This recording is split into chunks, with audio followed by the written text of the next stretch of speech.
Happy Diwali. आप सभी को दीपावली की हार्दिक शुभकामनाएं। आज मैं आपको लक्ष्मी जी की कहानी सुना रही हूँ। एक बुढ़िया थी, वह पीपल की पूजा करती थी। एक दिन वह पूजा कर रही थी, तभी पीपल के पेड़ से आवाज़ आई, मुझे अपनी बेटी बना लो। बुढ़िया बोली, मैं अपनी बहुओं से पूछकर तुमको ले जाऊंगी। जब उसने घर जाकर अपनी 6 बहुओं से पूछा तो उन्होंने मना कर दिया। जब सबसे छोटी बहू से पूछा कि मैं उसे अपनी बेटी बना लूं, तो वह बोली, हाँ बना लो। इस तरह आपको बेटी मिल जाएगी और मुझे एक ननद मिल जाएगी। जब बुढ़िया उस लड़की को लेकर दरवाजे पर आई तो उसकी छोटी बहू ने 7 पट्टे बिछा दिए और उन पर से होकर ननद अंदर आई। ननद ने आते ही काम शुरू कर दिए। पहले उसने घर की साफ सफाई की और फिर भाभी के बच्चों को नहलाकर साफ कपड़े पहनाए। घर एकदम चमकने लगा।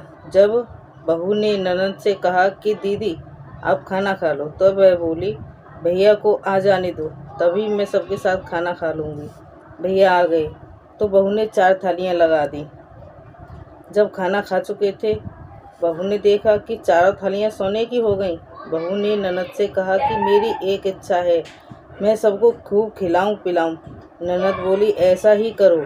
तब छोटी बहू ने सोने के थालों में लड्डू भरकर अपनी 6 जेठानियों को भेजे तो उनके आश्चर्य का ठिकाना ना रहा। वे सोचने लगी कि पहले इसके पास इतने पहनने के जेवर नहीं था, अब तो बर्तन भी सोने को हो गए।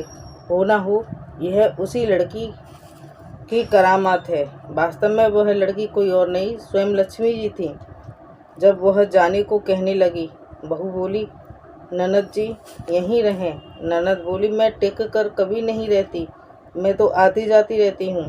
इस तरह जब ननद जाने लगी, बहू ने 7 पटरे से उसे विदा किया। तब ननद दरवाजे पर पहुंचकर बोली, भाभी तुमने तो मुझे बांध लिया, अब मैं तुम्हारे घर 7 पीढ़ियों तक निवास करूंगी। और इस तरह सास बहू सब परिवार खुशी से रहने लगे। और इस लक्ष्मी मैया ने जैसे उनके दिन फेरे, वैसे ही सबके दिन फेरे। जय माता लक्ष्मी।